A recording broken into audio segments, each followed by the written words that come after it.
super, super, super, super, super, super excited about. Especially because today's video I have been trying to film.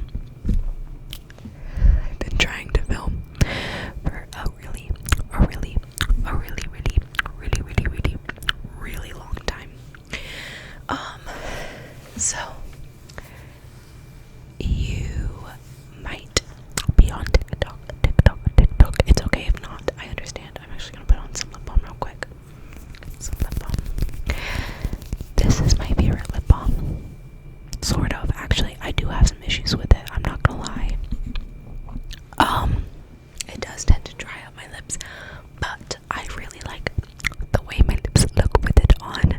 So it's kind of like I have a love-hate relationship. But this is the GlossierBalm.com in Black Cherry. I was so happy when they came out with this. I don't know why the mic is like so sensitive and it's bothering me, but anyway, I was so happy when they came out with this. It smells literally so good, and it's such a pretty shade. But yeah, sometimes it dries out my lips. Wait. Oh, hello. I need to adjust the light a little bit. But yeah, it's such a pretty shade. And I love the way it looks. But yeah, it sometimes really does dry up my lips a little bit. I don't know how I want to do the lighting today. Do we want to do a little darkness moment? Okay, I'm gonna set the gain up here because that's what feels right to me, and I'm gonna do something like that. Okay. So you might be on TikTok, and if you're on TikTok, ooh, hello, then you know, or you actually, you might not, this is like a book talk thing, you know about book curriculums, book curriculums, or maybe you don't know, maybe that's okay, that is okay, but a book curriculum is like, you have a sort of topic that, that you want to follow and that you want to read about. And so you make a list.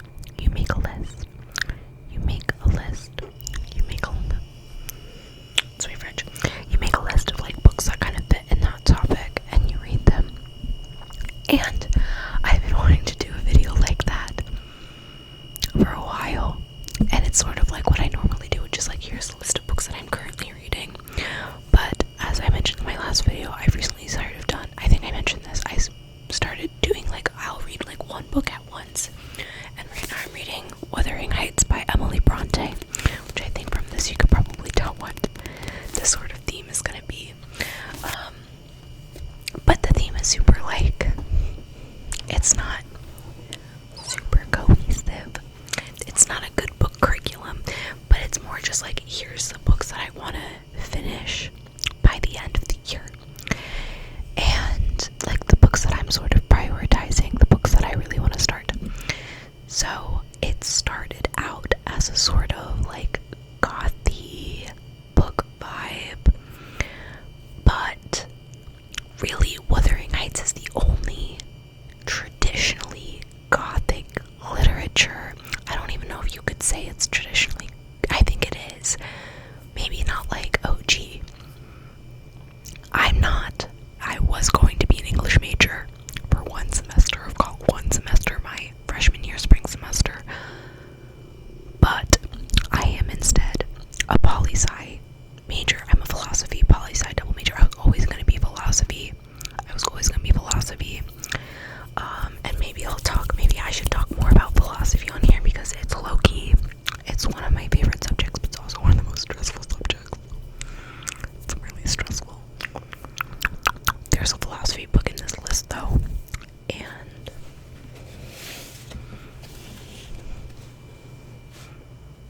yeah. So this is the list of books that I want to finish by the end of the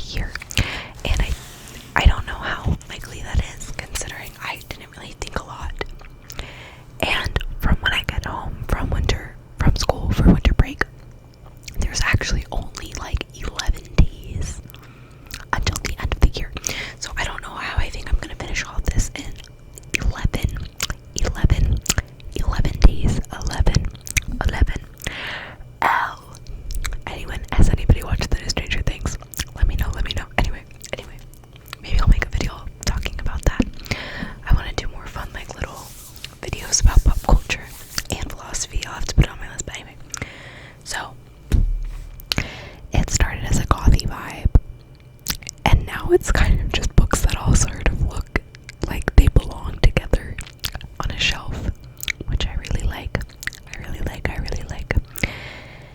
And hopefully I will finish them all over winter break, but I'm hoping to ram through my reading block and also my writer's block, because I used to write a lot more than I do now, and I want to write more because I love writing. It's one of my favorite pastimes. I don't know. I feel like I started talking differently with the lip balm on, but I kind of like it. I kind of like how clicky it is. Clicky. Anyway. So,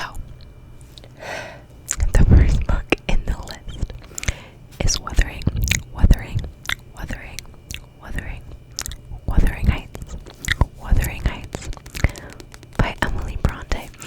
And the reason I picked this book up was because the Wuthering Heights, the Emerald Fennel Wuthering Heights trailer came out, and there was all of this controversy.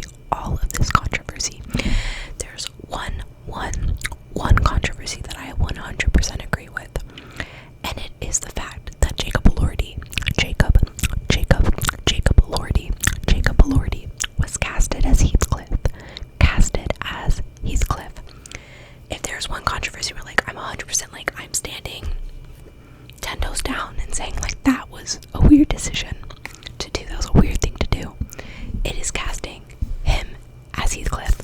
That is just, I don't think any, yeah, you can look up the controversies around that, and you can see why. I don't need to explain if you read this book, but basically, in the book, Heathcliff is not a white man, and they casted a white. That's like all you need to know. I'm not a fan of that, but all the other controversies around it being super inaccurate to the book, I don't really care about book accuracies in films. And before y'all come at me, there's a specific reason why, and it is because there have been many times I have been reading books and I just think, how this would not go well in a movie. This would be really hard to pull off in a movie. Or there's sometimes I'm watching a movie and I'm like, that needed to be added to make this part of the book make more sense, or this added a good context, so far and so forth. And I think like there's a lot of good examples, I think, of book to movie adaptations that aren't faithful but do a lot to help with the source. And there's also a lot of situations though where not being faithful to the book was not good. So I understand it from both sides. I think there's a way to do it, but I think at the end of the day, a book to movie adaptation, as long as it is not saying that it is going to be faithful, as long as the director is kind of saying like taking responsibility, like, hey, like I am making this my own, I think, hey, if it's a good movie, it's a good movie. That's my opinion. If it's a good movie, it's a good movie. I don't care if it's accurate or not. And I think a really good example of this, a really good recent example of this, is Guillermo del Toro's Frankenstein. That movie is not accurate to that book. Have I read the book? No, not personally. Do I know people who've read the book and who have told me that it is not accurate to the book? 100%. 100%. So, those are my thoughts on that.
insane.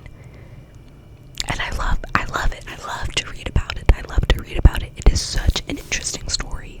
It is such an interesting story to read. This is a really good addition to Penguin Classics, because Penguin Classics tend to be very readable. Very readable. So I have been enjoying this. I'm about halfway through, which is pretty good because I think I only started a few weeks ago. And considering I've had school, it's not funny, I've got school. Yeah, I think that's a pretty good sign for me personally, being that far along. But yeah, I like it a lot. And just to read a quick synopsis for those who might want to read it too. Emily Bronte's novel of impossible desires, violence, and transgression is a masterpiece of intense, unsettling power. It begins in a snowstorm when Lockwood, the new tenant of Thrushcross Grange on the bleak Yorkshire moors, is forced to seek shelter at Wuthering Heights. There, he discovers the history of the tempestuous events that took place years before. The intense passion between the foundling Heathcliff and Catherine Earnshaw, her betrayal of him, and the bitter vengeance he now wreaks on the innocent heirs of the past. I'm about halfway through, I think. Yeah, I have like one more chapter until I'm to volume 2, because it's 2 volumes. It says that there are 3 though, somewhere. I forget where. That confuses me. It's like, it says Wuthering Heights told in, yeah. It says here Wuthering Heights in 3 volumes, but I only have 2. Like, there's only this volume. This is volume 1, and then again I have volume 2, but it again says in 3 volumes. So what's going on? Because there isn't a third. So anyway, so this is what I'm reading right now, in no particular order. Actually, maybe I'll go in the order that I'm kind of hoping to start reading these. Okay, but I'm unsure. We'll see. So I've been wanting to read this for a while, and this is one of my favorite authors.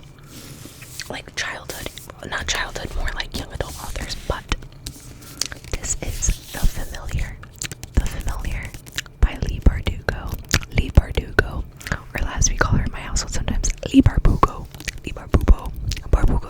We like, because I used to, when I was like in middle school, high school, and I would talk about the books like Shadow and Bone, and we had a funny name for Shadow and Bone, which you can probably guess, but because everyone calls it that, like, as a joke. Anyway, and Six of Crows and King of Scars, I think is the name. King of Scars. When I would talk about it, I'd be like, oh, like, I love these books, and this is like my favorite author is Leigh Bardugo. My parents would always be like, Leigh Barbugo. So it was just like a fun little, okay, that's my hair on the book. I thought there was another noise. That was like always a fun little thing about her, but I love Six of Crows, and I loved King of Scars. I'm not as big a fan of Shadow and Bone, of that trilogy, but I digress. I still think it was all really good, and I loved it, and it was definitely one of my favorite series growing up. I think about it quite a lot, that and The Hunger Games. So the fact that she has put out a bunch of stuff since, kind of wrapping up the Grishaverse, which is what it's called, and she put out Ninth House, that like series, which I asked for Christmas when I first started reading it. I just don't think I was like old enough for it, if that makes sense. I was definitely still in my like young adult phase, and Ninth House is definitely more for college age and like adults. And now that I'm at that age, I'm like, okay, I would like that, so I asked for it for Christmas. But this is another book that she put out that I was so interested in, and I bought it, even though I, like a while ago, a couple months ago probably, and I haven't started it yet. How are we almost at 20 minutes and I'm only on the second book anyway? Not me yapping. It's a long one though. I haven't done a long video in a while. Anyway, it's a historical novel, I think, and it has like those magical powers and everything, and so I was just really excited because it combines a lot of my interests. I already started reading it a little bit a while ago. I got to like the first couple chapters, but I didn't get that far, and I'm excited to read it over a break. But it has this beautiful cover.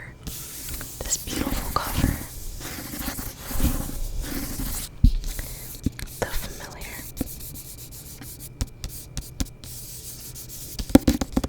I actually don't really know a lot about this. I have to read the synopsis. I haven't read it in a while because I don't really remember a lot about what is in this.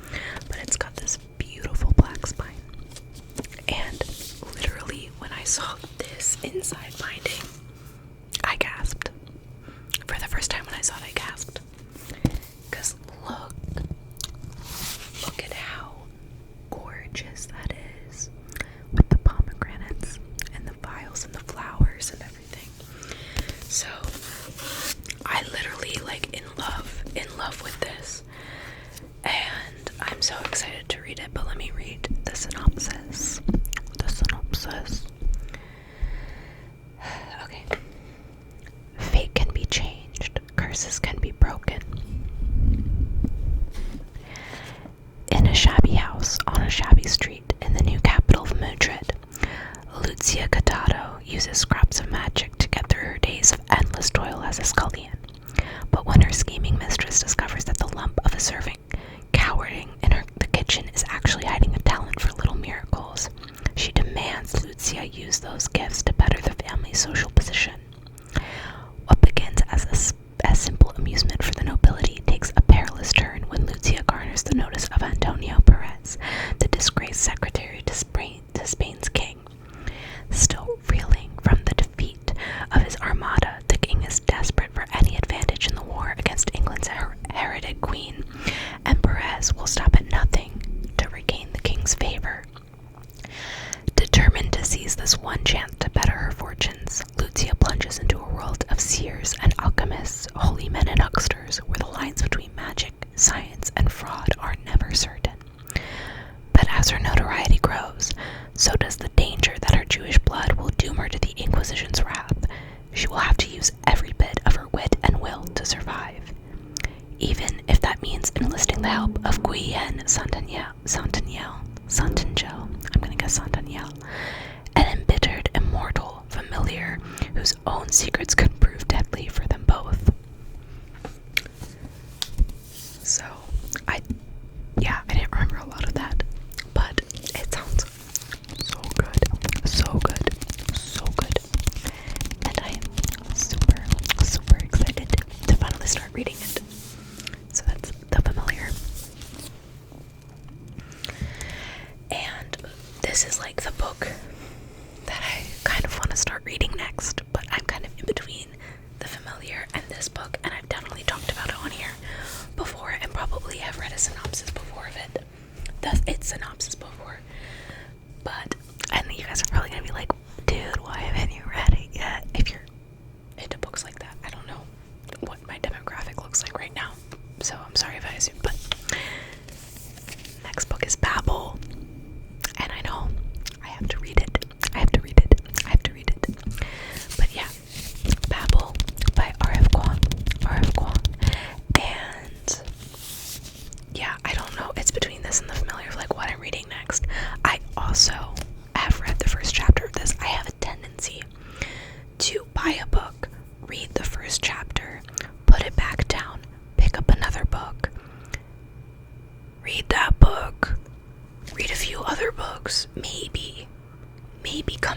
this book, get about a third of the way through it, start reading another book, get a third of the way through that. I'm breaking these habits though. I'm breaking them, especially with Wuthering Heights. Like, I'm only reading one book at a time, which is hopefully going to mitigate this issue, and I'm trying to like make a list of like, okay, here are the books that I want to read, like, in this, yeah. So, Babel. I am also especially excited to read this because, again, I think I might have mentioned this in the last video, I want to study abroad in Oxford, which is where this takes place. And so I at least want to read this before I go. And R.F. Kuang went to Oxford, and I look up to her so much as an author. She is so freaking cool, and I am like devastated that I haven't read something of hers yet, because I have this book, I have another one that I'll show, and I want to read all of her work because it all sounds so interesting, like right up my alley. So I'm really, really, really excited to read this, and maybe I'll try and like read this and the familiar at the same time. I don't know. That's not a good habit for me, as I've seen in the past, but yeah. So beautiful artwork, but also there's a lot of damage on this because I forget what happened, but I left it in my car and it got a lot of water damage. So that's not how the book came, obviously. But yeah, this book is like, it's huge. She's thick. Not as thick as another book that I will be showing, but quite thick. And anyway, let me read the back. Or not the back, the sleeve. 1828. Robin Swift, orphaned by cholera in Canton, is brought to London by the mysterious Professor Lovell. There, Robin trains for years in Latin, ancient Greek, and Chinese, all in preparation for the day he'll enroll in Oxford University's prestigious Royal Institute of Translation, also known as Babel. The tower and its students are the world center for translation and, more importantly, magic. Silverworking, the art of manifesting the meaning lost in translation using enchanted silver bars, has made the British unparalleled in power, as the arcane craft serves the Empire's quest for colonization. For Robin, Oxford is a utopia dedicated to the pursuit of knowledge, but knowledge obeys power, and as a Chinese boy raised in Britain, he realizes that serving Babel means betraying his motherland. As his studies progress, Robin finds himself caught between Babel and the shadowy Hermes Society. I almost said Hermes. Anyway, Hermes Society, an organization dedicated to stopping imperial expansion. When Britain pursues an unjust war with China over silver and opium, Robin must decide: can powerful institutions be changed from within, or does revolution always require violence? So I am super excited to read this book. I think it is like the perfect blend of historical fiction and like magical, like fantasy fiction, and then also just like, I love the quote at the end of "can powerful institutions be changed from within, or does revolution always require violence?" Especially as somebody who is studying philosophy and political science, that is like such a huge question of like, that just like permeates throughout a lot of what I'm studying, especially right now, and like trying to figure out like what is the most ethical thing to do. So I think that's really literally right up my alley, and I'm so excited to read that. So as you can kind of tell, like, so far I've sort of got like this historical, like kind of like black cover vibe, I don't know, dark academia, sort of like gothic, definitely with the familiar is like a little gothic, and then Babel is more so dark academia, and that's obviously like contemporary gothic, contemporary academia, whereas like with Wuthering Heights, it's more like traditionally gothic,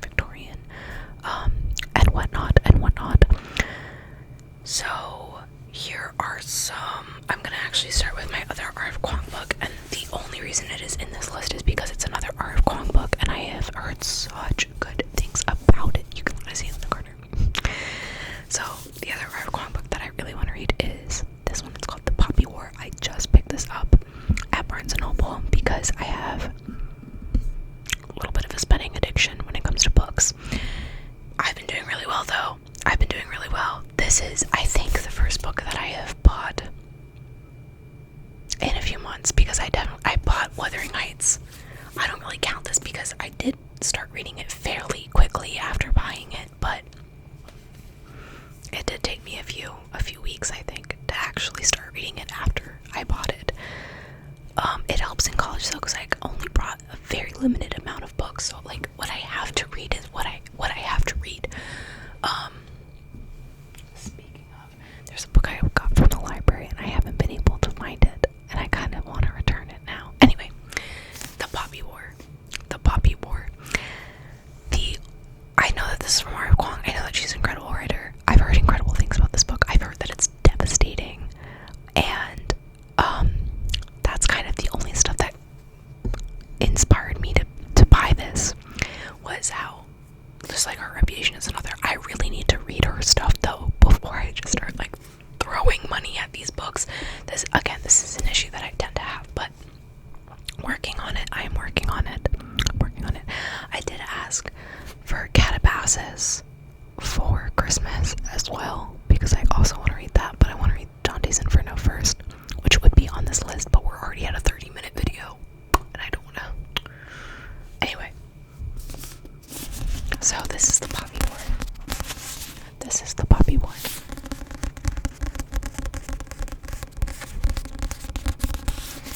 And I haven't really read like a trilogy in a while that I've enjoyed, so I'm really excited to crack into this one because I am really hoping that I'm gonna like it. I used to read series so much as a kid. I used to blow through them. I used to be like, my dad and I would go to Barnes & Noble as like a treat, and I would get a book in a series, and then like a couple days later I'd be like, Dad, like, can we go to Barnes & Noble again? And he'd be like, we just went, and it's supposed to be a treat where it's like, oh, like maybe like a monthly thing, and it was like, no, it had to be a weekly thing. Because I was finishing these books so fast, and now I just don't have the same. But when you're in college, it's so different because of the amount of like time that is consumed by reading. So then in your free time, you don't want to read as much. But anyway, this is The Poppy War. I'm sorry, I'm being very talkative this video, which might not be super relaxing, but hopefully the whispers are still good. Okay. When War Orphan Rin aced the Kechu, the Empire-wide test to find the most talented youth to learn at the academies, she surprised everyone. Test officials, the guardians who wanted to marry her off and further their criminal enterprise, and even herself. But being a dark-skinned peasant girl from the south is not easy at Sinagard, the most elite military school in Nikan.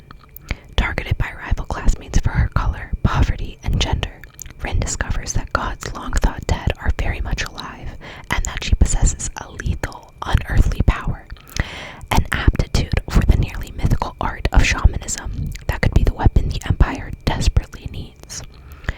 When Nikara is at peace, its enemy and former occupiers, the Federation of Mugen, bides its time, and a third Poppy War is just a spark away. Rin's shamanic powers may be the only way to save her people, yet as she discovers more about the god that has chosen her, the vengeful Phoenix, she fears that winning the war may cost her humanity, and it may already be too late. It also kind of, I think this came out probably afterwards, or before, but it also reminds me of this other book called the Iron Widow, maybe. I know the second one is like Heavenly Tyrant. I'm blanking on the author's name, but I feel similar a little bit. Maybe not too much. Just this idea of this like random girl all of a sudden having powers. And like, yeah, anyway. Similar vibes to me. Okay. I have 2 books left. They're a little bit more boring than the other ones in my opinion. I probably should have ended on the more contemporary books. They're not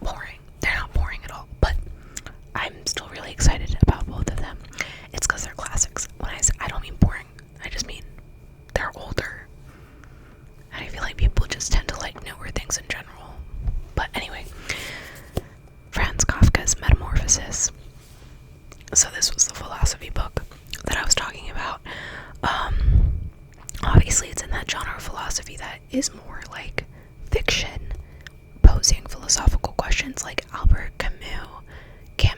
Camus is typically considered like a philosopher, but his writings aren't like outright, they're not like Locke or Descartes or Hobbes, or they're like specifically like talking about a question and they're addressing it like head on. It's more addressing these questions through these like scenarios and these like fictional stories, but it's, you know, like the theme is still there, the idea is still there, and I really enjoy narrative philosophy. I don't know if that's like what the official term of it would be, but like that's what I'm just calling it right now, narrative philosophy. I do really enjoy that. I love reading a story and also like being posed these, like having these philosophical questions that I am being asked as I'm reading that story. And I think also this was just, I got this book used at one of my favorite thrift bookstores in Massachusetts when I went to Cape Cod to visit. And it is just a beautiful edition, I think.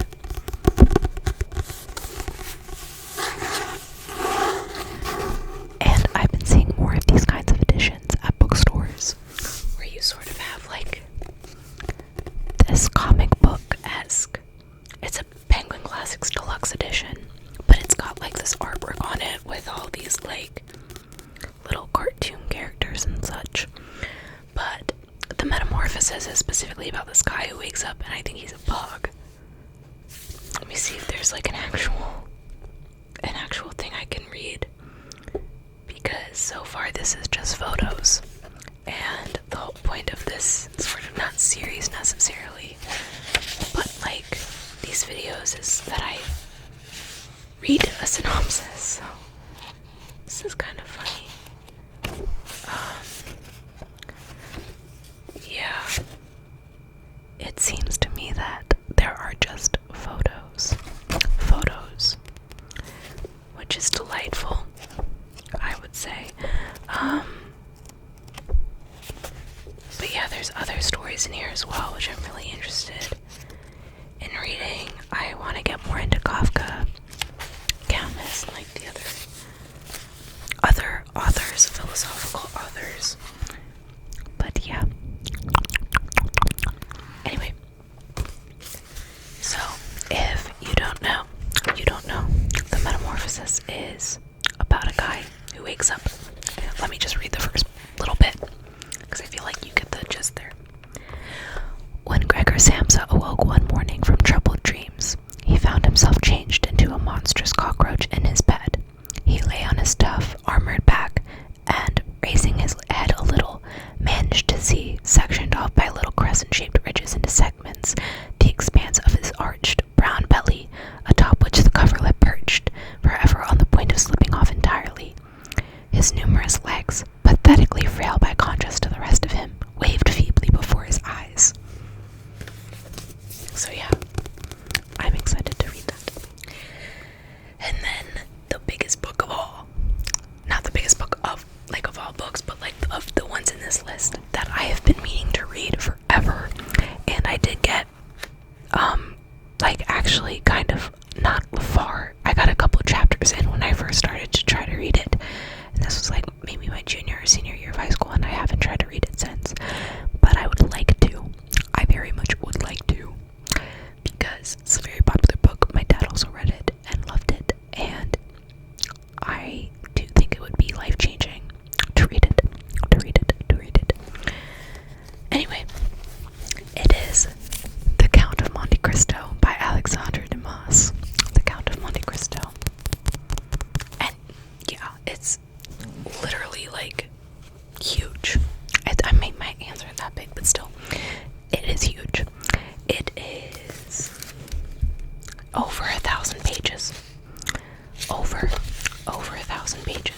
Let me see.